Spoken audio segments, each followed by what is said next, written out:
You guys had perfect time. In a minute. All right. Be surprised. Well, I think we're ready to. Go ahead. My name is Zach. My pronouns are he and him. I'm the beer and wine coordinator at the Durham Co-op. This is the first of 2 February Wines Days. Tonight we've got Jeremy joining us from Three Keys. We're going to be talking about Merum Prosecco and Chappion Harmony, which is the cuvee of the house blend, if you will, of Tannat and Petit Verdot. Really exciting wine, and the story behind it is pretty fun. First off, though, we're actually going to show you how to open a bottle of Prosecco. Bubbly wine can be a little scary to open for some folks. And we're going to kind of hopefully demystify that some. I did bring a towel. You can use a towel if you like to. First thing you want to do, take off the foil. There's usually a handy little pull tab. If not, you can use the knife on your wine tool to kind of run around like you would with normal foil. In your dominant hand, you want to put your thumb over the cork. There's a little ring that you pull down. You twist it 6 ways away from you. So it's always 6 times for all bubbly wine, which is really handy. At this point, you would have already put your towel over it. If you were worried about not being able to have the hand strength, or if the little metal wires can kind of cut in. And then you want to transition your hand on top. So that way you always have pressure on the cork, because it is a bubbly wine. So it is potential that, things might fly away. And then you just want to kind of slowly twist and kind of put some back pressure on that bottle so that you just get a nice little pop. I didn't spill wine all over my computer, which is great. And then we're gonna. So I have a little coupe, so kind of classic saucer, 1920s little glass tonight. Feeling fancy. I do drink bubbly wine out of just a regular wine glass as well. That's totally fine. Or a flute. The benefits of flutes is that it kind of keeps the bubbles in there because there's less surface area for it to evaporate. The benefit of the glass, like what Jeremy has, is that you can really kind of spin that wine around, release those aromas, and actually kind of smell what's going on in the wine. And then for a coupe, you get a lot of. So exactly, yeah, perfect. You get this nice surface area, so it kind of softens up the bubbles. And so I think we'll all cheers. Some nice bubbly to start off the day after Groundhog's Day. Hopefully, Puxatawny, he said 6 more weeks, but hopefully he was lying as usual, and we get into the 60s sooner rather than later. Gotta love bubbles. Very good. We do too. After we got our shots, they said, go home and drink Prosecco. Hey, it was already in the cards for you. Yeah, it was already in the cards. I like that. I need to see those guys. We just got our second vaccines today. Nice. Any complications? Not yet. Reactions? That's good. Yeah. I think it takes a day or so. First day usually isn't much of anything. Right. I don't know. Well, hopefully it stays non-reactive and everything, you get your antibodies, and then hopefully all of us will be able to get it and not have to wear our masks anymore, or at least as much, and a little bit of normalcy can return. Yeah. That's what we're all hoping for, I think. All right. Well, so this wine, I'm going to do a little screen share for us. Excuse me. We'll start off with a map of Italy if I can find it.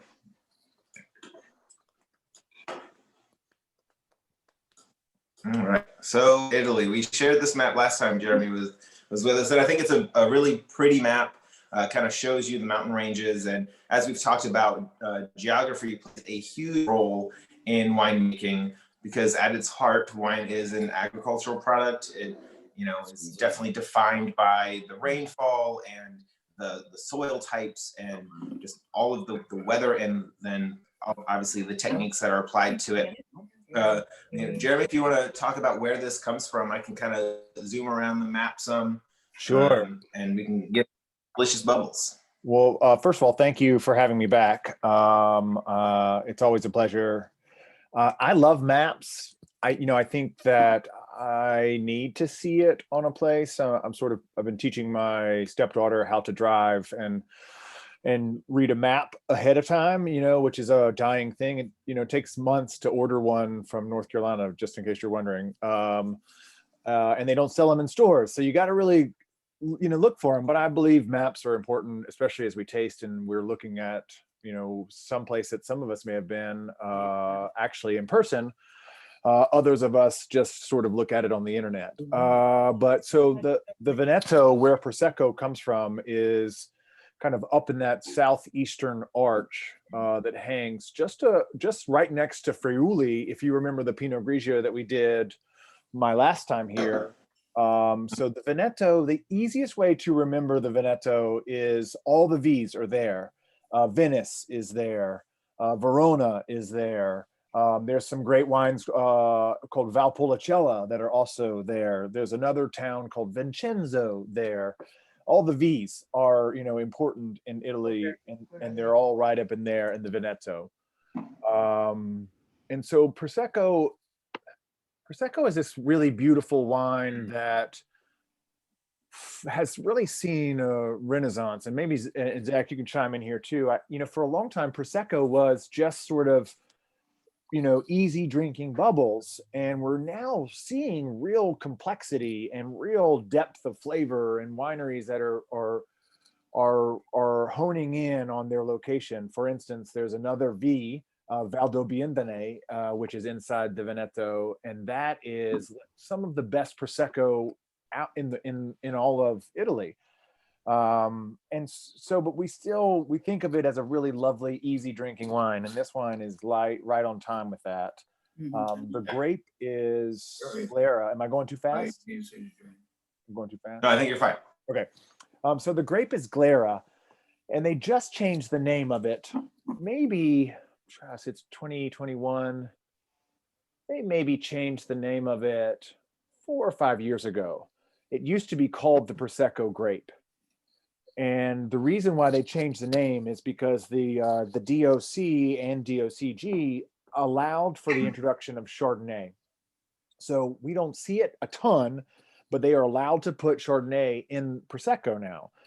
And there's also Prosecco Rosé, which is a very brand new thing. And I don't even know if they're in the market yet. Have you seen one? They did December of last year. They got the DOC, I think, November or October of last year. Yeah. It is a brand new wine, kind of almost like the division of Rioja into the 4 sub DOCs instead of just Rioja, or little sections of Rioja in the same kind of place, but to give a little more sense of place and a little more ownership, almost, if you will, of the different sections. But rosé, I've sold rosé from Veneto area, Italy. I just can't call it Prosecco until now this year, and now there's obviously other rules and stipulations that go into having a DOC. So for those who don't know, a DOC is a denomination origin control. So it basically guarantees that if something says Prosecco on it, it will be at least 85% Glera. And then there's 15% that can be, like Jeremy said, Chardonnay, and I think Pinot Gris or Pinot Blanc can also be thrown in there. There's and maybe some like random field grapes. But Glera is definitely the driving force in Prosecco. And for rosés, I'm not even sure. Like, I haven't even seen the actual write-up of what the DOC is yet. So I don't know either. What is Glera? I know there's like what is Glera? Glera is Can you hear me? Glera is Glera is the grape that Prosecco is made from. Okay. Yeah, it's confusing. GLE. Yep, it used to be just called the Prosecco grape, which was hard. When they changed the name, we in our bag are going out to sell Prosecco made from Glera, and the consumer's like, wait, I thought it was called Prosecco. And it was one of those rare instances in the world of old world wine where the grape was the name of the wine also. Mm-hmm. That doesn't happen too often. Is that GLARA? GLERA. G, what did I say, Jay? G-E-R-A. Okay, thanks. All right. Yeah. Yeah, and I mean, flavor wise for this, for me, kind of green apple-y. There's a good acidity to it. It's nice and fruity. The biggest difference between Prosecco and Champagne or Cava is the way that the bubbles happen.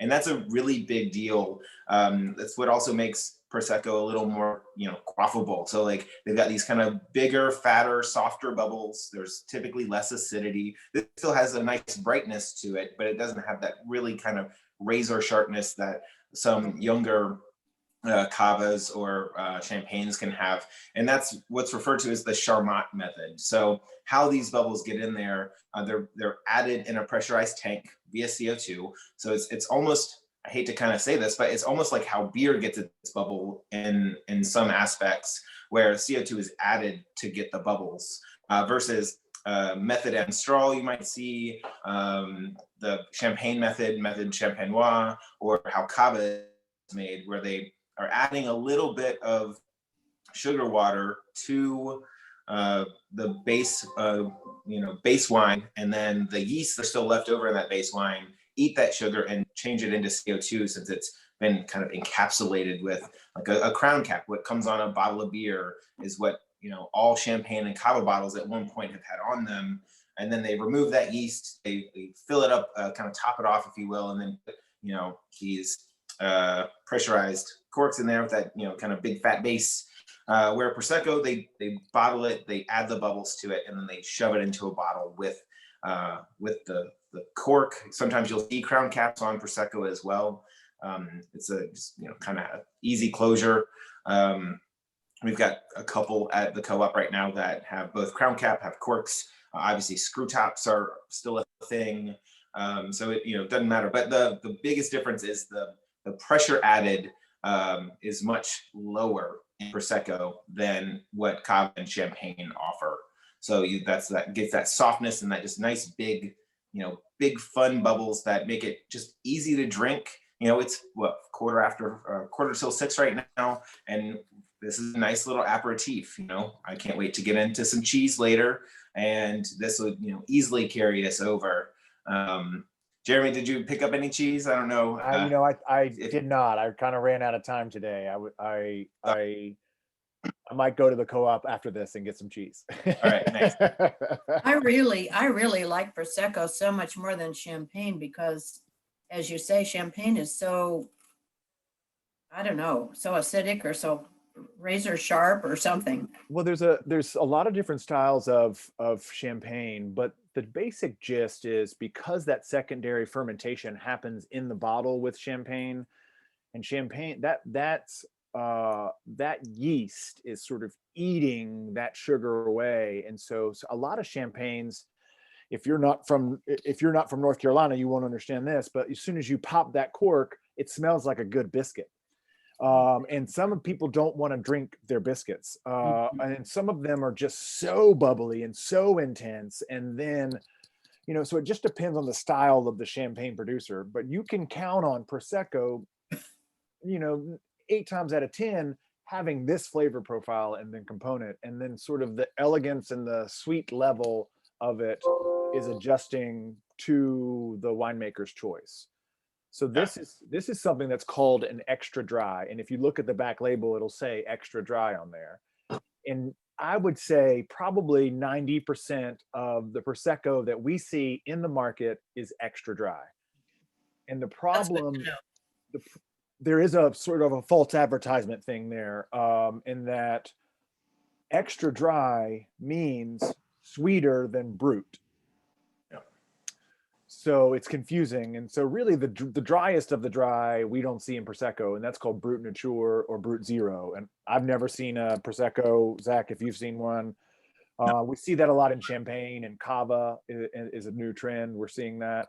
But extra dry means that it has just that fingerprint of sweetness to it. It's high acid. So the acid and the sugar sort of do this balancing act. And so we don't feel a syrupy sensation from the sugar that's in the wine, and that's because of it's a high acid. Also, a lot of producers are, because they do sort of inoculate this tank with CO2, they can keep that temperature controlled down just above freezing. And so when they're ready to bottle it, they sort of turn it up almost like you have something simmering on the stove. And so you turn the tank back up, and then you sort of bottle this super fresh Prosecco. And so a lot of producers are now bottling as ordered. So they'll have just tanks full of juice, like simmering. And then when so let's say we need a container of it, they'll turn it back up, they'll bottle it, they'll cap it, and they'll send it to us. It's pretty I fascinating. always liked the Brut in Champagne, and Yes, then ma'am. got an extra dry, more or less by mistake, and I really didn't like it at all. I thought it was going to be more dry, but there was a different taste. Yeah, that's a thing. And so what I love about Prosecco is that we've really started with extra dry. So this is a flavor profile that we're used to. If it were the other way around, if we were used to Brut, and then we started drinking, and then the extra dry kind of came around, it would be hard for our palates to adjust. Yeah, yes, it was. Yeah, but I love these wines because they're so great. And to Right. Zach's point earlier with the cheese, and I really wish I had gotten some. I have to walk the dog up there after this and get some. I don't want to interrupt your discussion, but I do have to ask you, do you play the violin? Oh, great question. So that was my father's fiddle. And we are a family of sort of musicians. We play at it more than we play on them. Good. But that was I think that was somebody like his grandfather's fiddle. And so we've sort of passed it along. Oh, that's neat. Yeah. That's super. We can Good. talk music Jeremy, too. Anytime you guys want to talk music, I'm into that too. So Okay. yeah, On the Josh same is side, in. I like it. Would you say a fiddle is the Prosecco of violin, or No, I don't think so. maybe how? Isn't it more the country of violin? Yeah, it's probably the moonshine of Prosecco, right? Yeah, right. Right. Those guys are having a whole lot of fun. Yeah. Sounds a little different, but the end result is great. Play anything else? I don't play. I play guitar a little. I sort of switched over to DJing about 20 years ago, and Great. so I also DJ. Great. And because I'm old and there's a pandemic, I just play at home now and annoy my family. Yeah, thanks. I didn't There's a- mean to take us away from the wine, Well, we'll have moonshine tasting next time then. but I'm into that too. Yeah, we won't be able to do that. We won't be able to have a Zoom sponsored by the co-op for moonshine. right. But, And he can play while we're we can- drinking. I like it. yeah, there you go. I probably did have figure- the pleasure. I'm sorry. Go ahead. I just said we could figure out a moonshine tasting. It just wouldn't be co-op sanctioned. I did do a DJ wine dinner on my last territory, and we paired music, wine, and food. Oh, neat. And That'd be fun. it was a lot of fun. And I think when you go into a restaurant and you hear, when COVID is over and we can sit down in the restaurant and you hear the music in the background, you hear it just a little. Mhm. But that music is there with intention because it does change everything. We did an Oregon Pinot Noir, was the very first course, and so we poured Wow. it for the whole table and no Oh. music, just silence, and they tasted it. And then I put on Ace of Spades from Motorhead, and then we all tasted it, and everyone agrees that it tastes different. And then we put on some jazz from artist outside of Portland, and that was what sort of the pairing with that Pinot Noir was some jazz music. And it's by the end of the night, everyone was blown away at how much music plays a role in how we taste. Well, that's Interesting. great. We've never done that. Wouldn't that be Yeah. fun? Yeah. That'd be fun. Invite us. We're already there. Maybe we can figure out how to do a virtual wines day with music We and could do things. a Right, that'd be wonderful. That is we could do interesting. an wines day maybe on a Friday or a Saturday, so that everybody has a little more time to relax, and we can Right. figure out how to get music without copying too many copyright infringements, and see if we can do something fun. That'd be Yeah, fun. that could be fun for sure. I did want to go back and just talk about, although I've in my muzzle, I've sort of torn it up, but these guys are actually called muzzles. And Okay. they were patented by the Jackson family in Champagne, which was one of Napoleon's favorite champagne houses. And so they've patented the muzzle, and he's right when he says 6 turns, but I want to talk about like the pressure. And so it's not so much in Prosecco, but in Champagne, it holds 8 to 9 atmospheres of pressure in that bottle. Well, if you're like me, that means nothing to me. Like, what is that 8 to 9 atmospheres of pressure? That's not my wheelhouse. And so I did some looking into it, and that is actually 85 psi. Wow. Your tires are 30 to 40 psi. Oh, that's right. That's right. So 85. Yeah, even bike tires. Yeah, that's like a road tire for a bicycle is That's like right. 85 to 100. I mean, Melanie, I don't know what your tires are at, but I know you're a fairly avid cyclist, so you've got basically Champagne rolling in your wheels right now. Yeah. 85 is pretty firm. You're going to really notice it when you hit a pothole at 85 on a bicycle. Huh. I have a new idea. Can we put champagne in the tires? So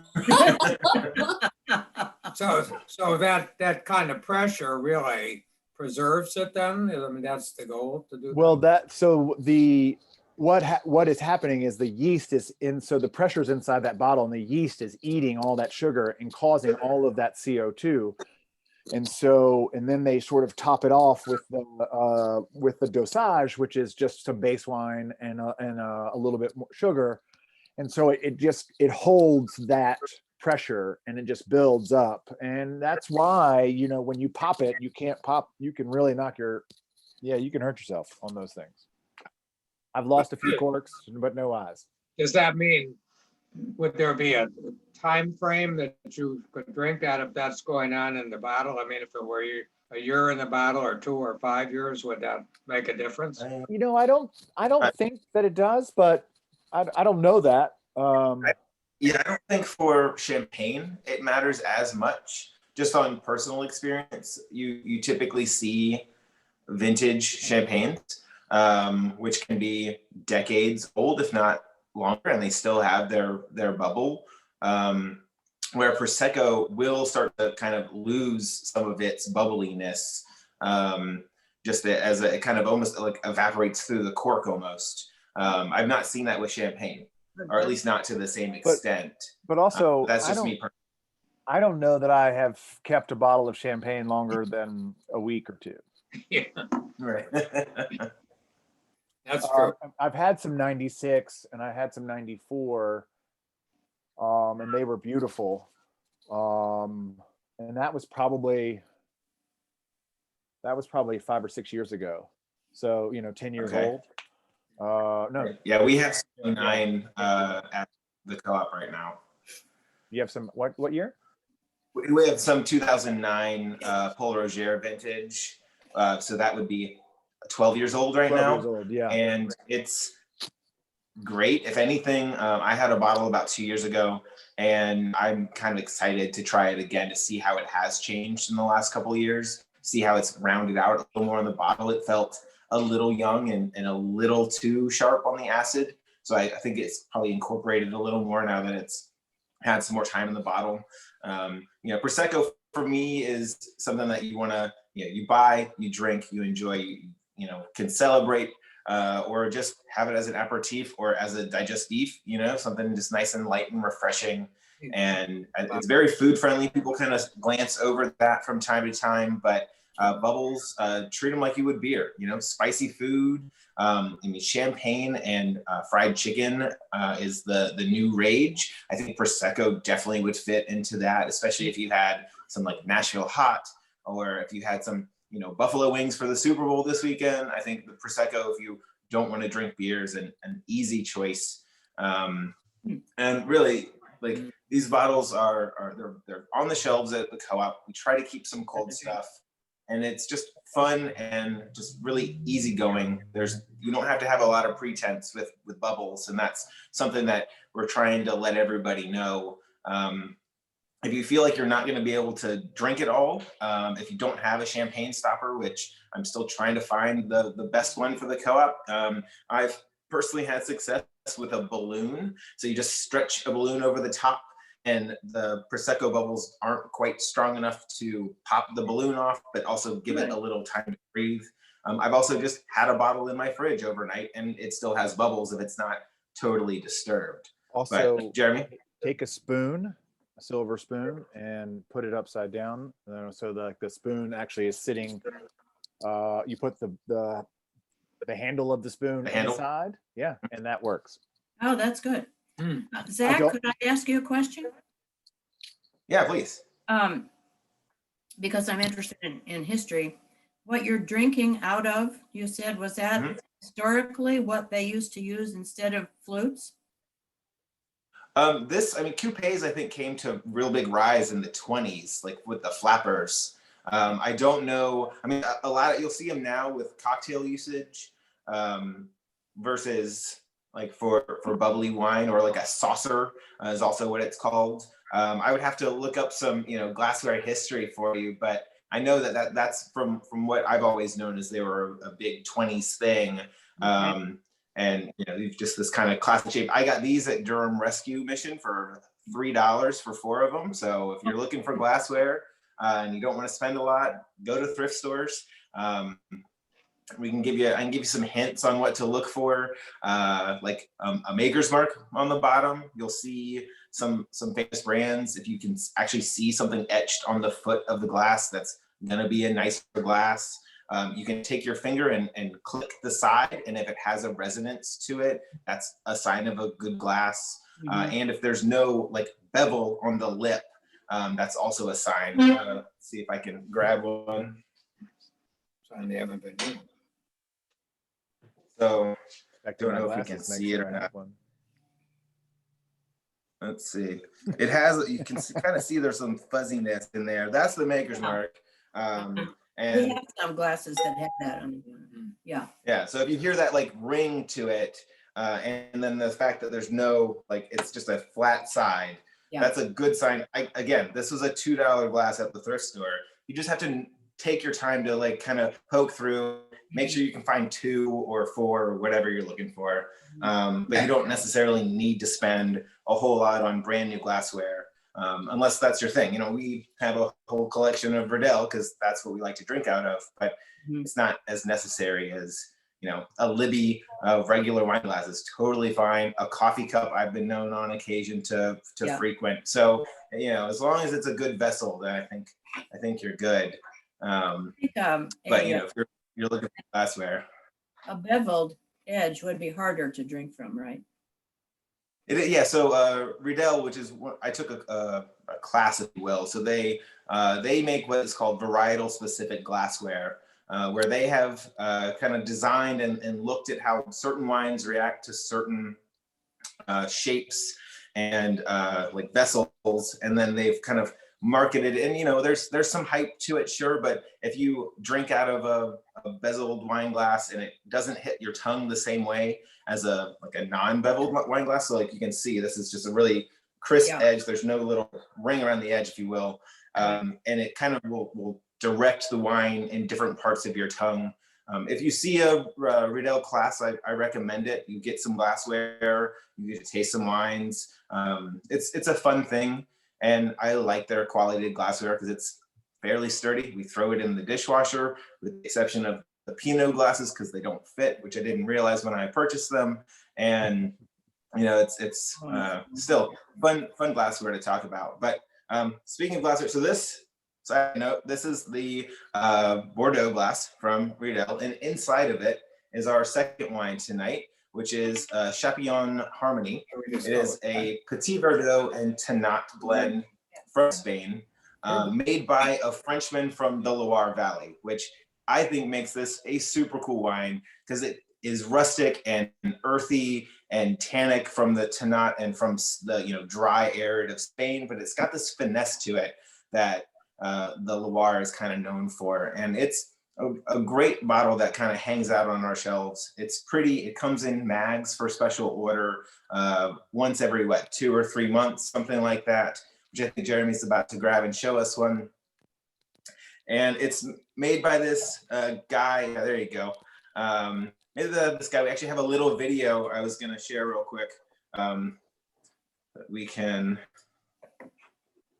Hey, all right.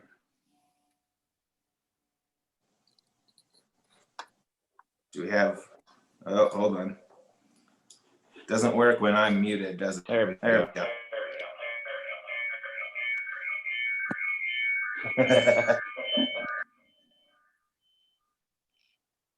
Is he speaking to us?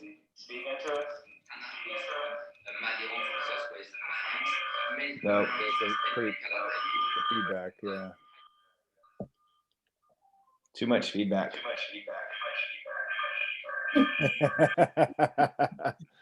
There we go. Ooh, that's nice. Let's try that again. Mhm. Thank you, everybody, for your technical patience. I can do still screens all you want, but for the video, we'll see what we actually get.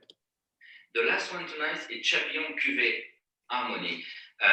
Very unusual. It's made with 2 French bread, 90% Petit Verdot, the Petit Verdot from Bordeaux, and 10% Tannat, which is from Madeira from southwest of France, made in northeast of Spain, Calatayud, at the very high altitude of 1,900 meters altitude. So the Harmonie, it's a very complex one. It spent 12 months in French oak. And you have tonight to 2018, sorry, which get 90 points by James Suckling. But you will have also some other 2050 Magnum. It's a very limited edition we made for the 10 years of the wine. So thank you very much for coming tonight. And Jeremy has my email, so if you need anything about the information of the wine, feel free to send me an email and I will answer you. Thank you very much. The last. Awesome. All right. Cool. So we, like Christophe is, we worked together, gosh, it would have been February of 2020, kind of before all the things hit the fan.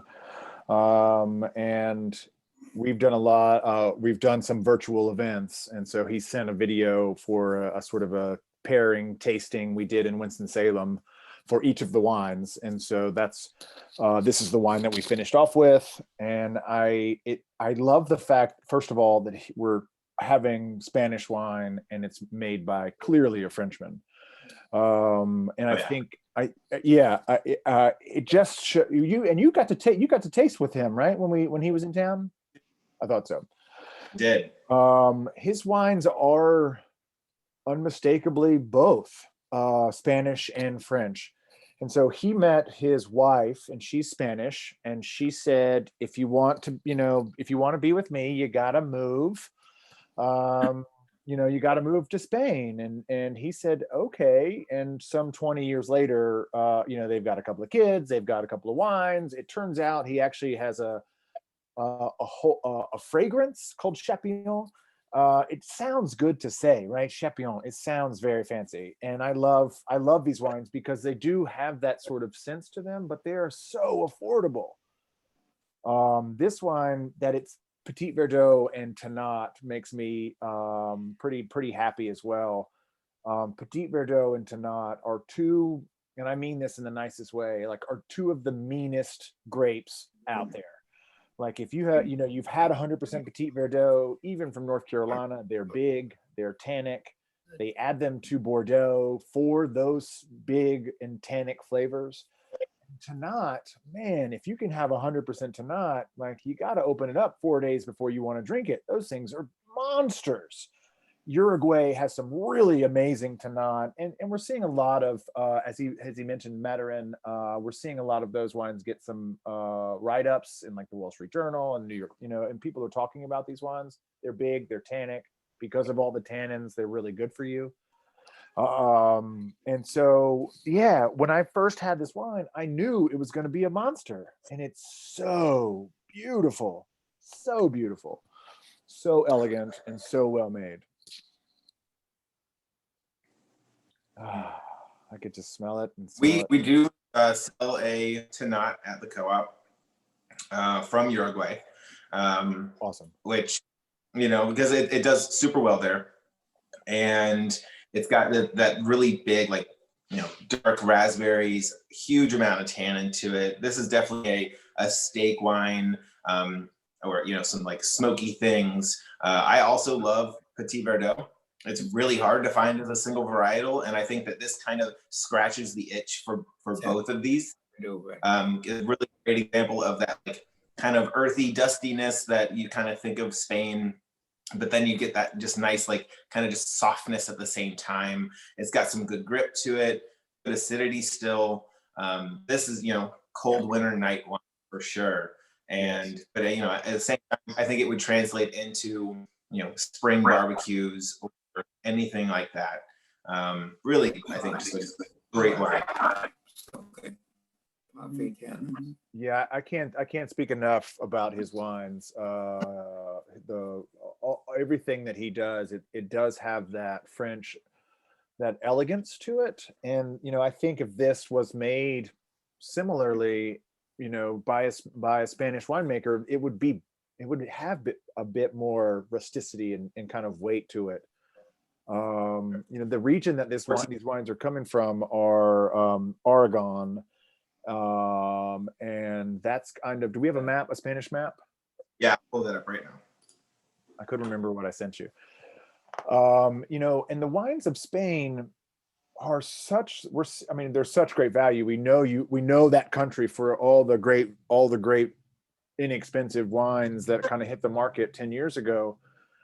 But we're also seeing, so in this map, in Aragon, so it's just sort of below the Pyrenees. Here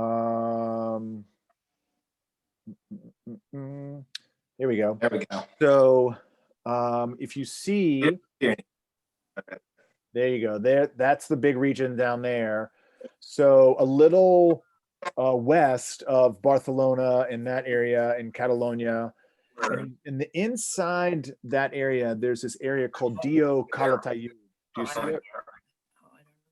Calatayud is where they believe that Garnacha, or as the French say, Grenache, is born. So when we see Grenache from this area, and he makes one, it is we see it. It's so big, and it's got all this oak and it's spice, and it's like Rhone amped up for California wine drinkers. But he's making these lovely wines from this area that are typically hot. It's typically big, brash fruit, and he's making them so elegant that you want to hang out and have another glass of it. I think any other Petit Verdot and Tanat blend, I'd be one glass in, and that would be it. But this doesn't, doesn't taste your classic Spanish either. Right. What What were you gonna say? What does fluffy tannins mean? So typically Tanat and both Petit Verdot are known for these really big, bold tannins that kind of stick to your gums and lips and teeth, and kind of almost like wicks all the moisture away. What they're meaning by fluffy is that you still get that nice kind of sensation on your tongue, how your tongue kind of sticks the roof of your mouth a little bit, but your gums and teeth aren't stuck together. So it's that kind of like big roundness to the tannins where they're still present and bold, but they're not overwhelming, which the tannins can definitely be, especially in these particular grape varietals. I do think the use of French oak is also kind of softening those up some versus American oak, which we've seen in some of the Rioja that we've tasted before, which have definitely more like a brashness to them, not as much like a polish. So it's more about the sensation that you're getting in your mouth, which most times we kind of gloss over when we're eating, but texture is a huge part of the enjoyment of food, or the not enjoyment of food. And this I think has that kind of like they say fluffy. So they're talking about big and bold, but like I guess like a teddy bear full of gravel, right? What do Right. tannins come from? What's the origin of tannins? Tannins come from a few different things. They come from skins, they come from seeds, and they can come from oak. So I think he actually he's in the process of this new website, and so he's posted these pictures, and I sent them to Zach too, when you can actually see the clusters. But these grapes are so the amount of like the thickness of the skin will dictate tannin. Think of Nebbiolo, which has this super thick skin, and therefore those tannins are pretty intense. And I can't speak to the skin, like how thick these guys are, but you see, like, so this is the Tannat that you see here, super dark fruit. And so when you what's called maceration, when the skins and the juice macerate, the skins dictate the color, but the juice is pulling out tannin as well. And so the time that these guys are spending on the skins, I think that this is a 2 to 3 week maceration period. Don't hold me to that, but I think when we were together, that's what he was saying. So that's going to pull out some big tannins from these wines, plus Thank the Versus the Pinot Noir, which is less tannin, isn't it? well, Pinot Noir is a very thin skin varietal. So, that's why when you see Pinot Noir in a glass, you should be able to see through it. You can sort of, you can't really see through this wine. If you hold it up over some paper, some white paper, Yeah. you're not really seeing through it. But Pinot Noir, you should, in theory, be able to see right through the Pinot Noir because it's such a thin skin. Things like Beaujolais or Gamay is also a thin skin varietal. Now you can keep Pinot Noir on the skins for a month and add a little purple, and you'll have a dark California cab looking wine. But Thank you. Yeah, the level of brightness will also affect your body, which is what Jeremy was just alluding to with the big purple wines from California, I think. But for what he's saying, the tannins definitely skin. Oak also has it, and the pips or the seeds also have it. And then they're kind of hanging out in the barrel, whether it's a wooden barrel, whether it's a concrete or stainless steel, the tannins themselves will start to interact with each other and form different tannins on top of themselves. So you've got oak tannins, you've got grape tannins, they intermingle and form a new kind of tannin. So you get a lot of complexity. And then depending on the kind of oak, we talked a little bit about when we talked about Rioja, about the use of American oak, and it's kind of easy to talk about how it's big spaces between the fibers. And so there's more grape wine that gets in between the fibers, where French oak is much tighter. And so there's less surface area for the grape juice, aka wine, to go into. So you get less of that kind of oakiness. It's more of a texture. You might get a little bit of vanilla or baking spices, but it's not that big, assertive, coconut or dill pickle, which Rioja can have. You get just like those nice little baking spices, a really big French oak marker. And I think you get that in this wine. And that's what makes this wine really just kind of even more elegant versus what you would normally think of from Spain, which is like big and rugged and earthy. And this has that kind of to it. So Zach, does the oak come from the oak barrels? Yes. Yeah. So and what we're dealing with, it's barrels. Some companies will use oak staves. So they'll literally just put a piece of oak in the wine and let it float around, or even oak chips, and they'll throw it in there. They do that a lot with the whiskey business as well, because paying a cooper to make a barrel is an expensive process. And if you can get the contact, that maceration that Jeremy was talking about, not with just the fruit, but with the oak, then some people will do that. These are actually barrels. I would imagine barrique. I'm not sure, Jeremy, if you know the actual size. But, they are, yes. Yeah. A very barriques minimal. are 125. Yeah. Right. Okay. So and then that's the whole thing. New oak versus used oak. New oak has a little bit of toast to it, depending on the winemaker's goal with the flavor profile. Raw wine is put into the barrel. It's then aged out. You might have, once that wine is done, they'll pour it out. They'll put the next batch of wine in there, and that's what's referred to as used oak. So there's kind of wine particles, if you will, like in the fibers of the barrel. So there's just kind of less oakiness that transfers through. And then sometimes they'll blend those. So they'll use brand new oak versus used oak to get a nice balance of the delicateness that used oak offers versus the kind of more intense flavors that new oak offers. And it's all that's what part of being a winemaker is figuring out where you are leading this, raw agricultural product into what, is in our glass right now. And that's part of the magic. And that's what makes meeting people and talking about wine, for me, so fun. So I don't know if you have anything to add, Jeremy. Yeah, so oak is, and depending on how big it is, depends on how much flavor it imparts. So, a normal barrel, 225 liters, is 25 cases of wine. It sees a lot of, and those are the barrels we see sometimes in shops and restaurants.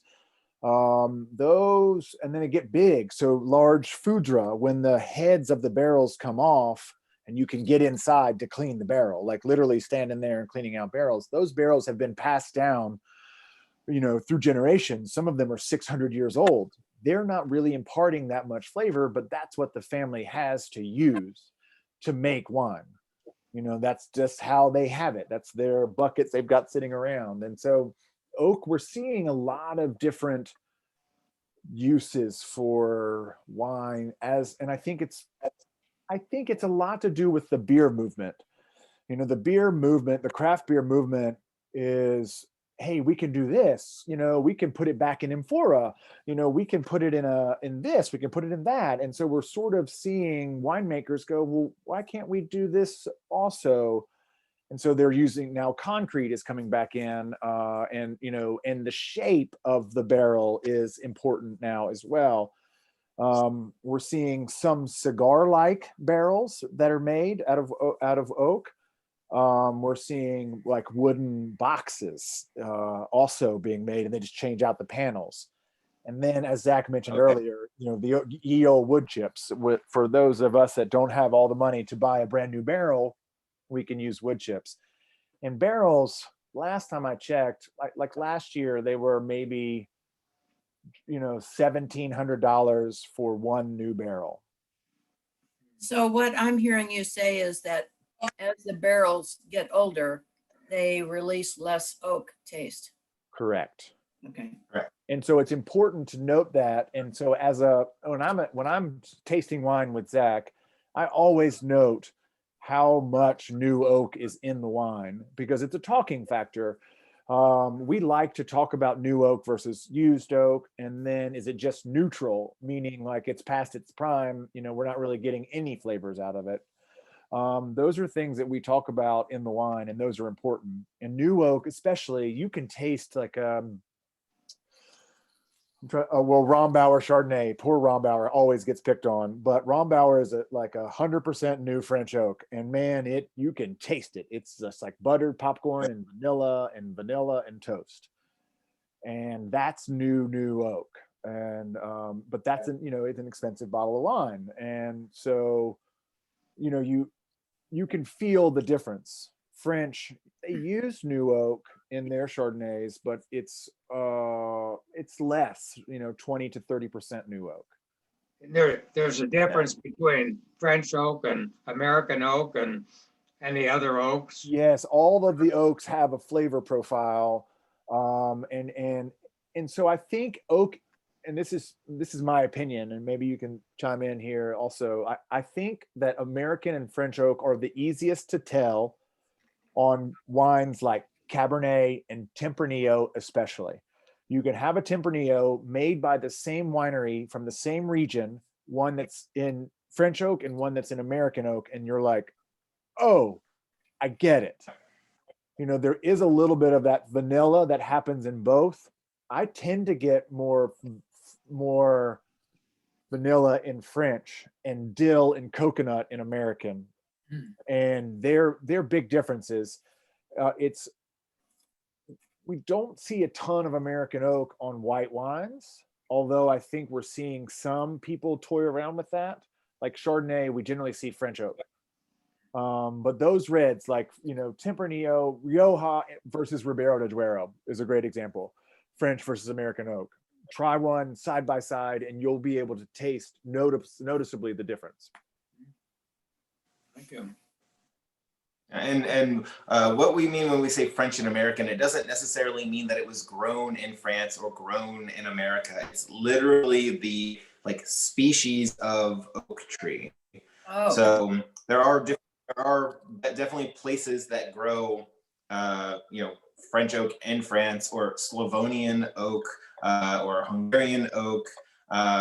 It's more about the actual species of tree and how those fibers that I was talking about earlier, like the gaps between the wood fibers, will really affect the flavor of the wine. Just for, again, surface area.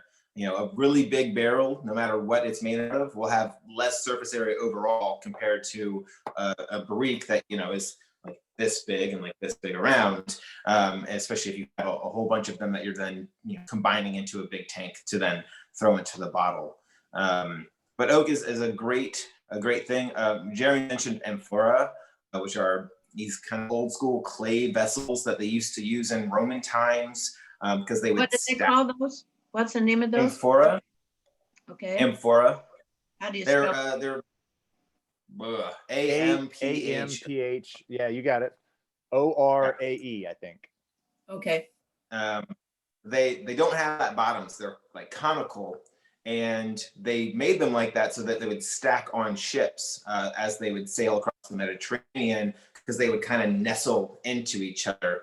And there's a few wines domestically that are produced with amphora, and they're extremely expensive because getting an amphora is expensive in its own. And you can, use it a couple times, but it definitely adds a different kind of texture.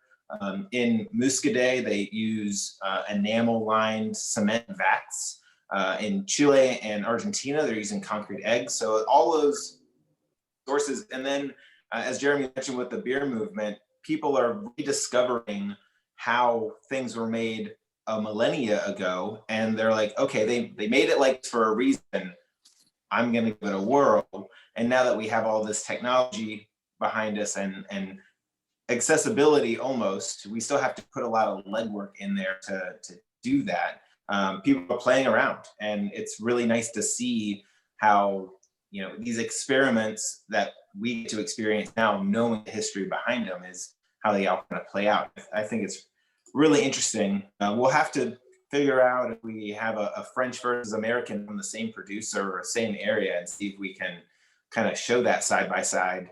You should, I don't know who your wine bow rep is, but like La Rioja Alta and somebody, and then there's a Ribera, they do a Ribera wine. I can't remember the name, but it's the same group of people, but they own a Ribera and they own a Rioja, and they're made the same way. 24 months in French, 24 months in American. That would be a great way for you guys to taste that out, for sure. That'd be fun. Yeah, I think so too. Oak, and all of the ways that we make that wines are made. If you can find, we have an orange wine that's made from Grillo or Griot, however you prefer to say. And so we also have the regular wine that's made from Griot. And when you can taste them side by side, then it clicks.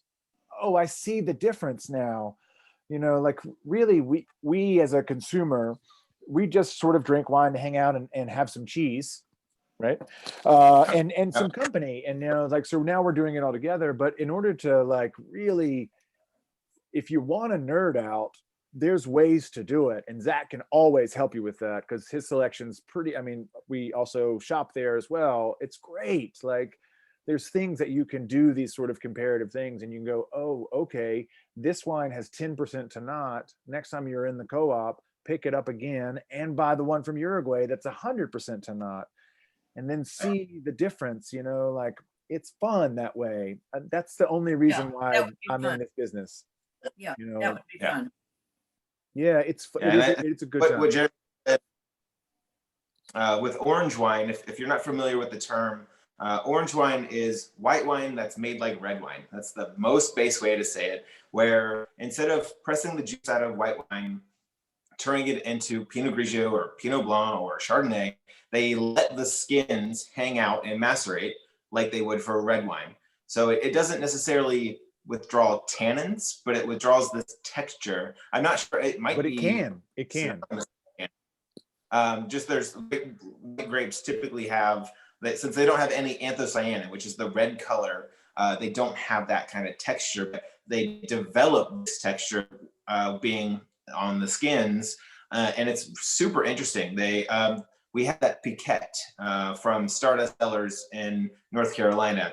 That is on the edge of being an orange wine, still with some bubbles and just nicely weird on its own, which is one thing that I think, Ed and Lynn, I know it wasn't your favorite wine, but it was definitely an experience to try this secondary fermented, skin contacted, spontaneously fermented wine, and then try a regular Pinot Grigio. So like the Rosati that we had from you 2 weeks ago of Jeremy, like that's a classic example of really Pinot where it's clean, crisp, it's got some citrusy and apple notes to it, and it's very drinkable and it's very enjoyable, and it doesn't have the weirdness that the Piquette has. But then again, that's the whole idea. That's stylistically, the world of wine is very vast, and we do these things so that everybody can kind of experience and talk amongst ourselves and hopefully take something away,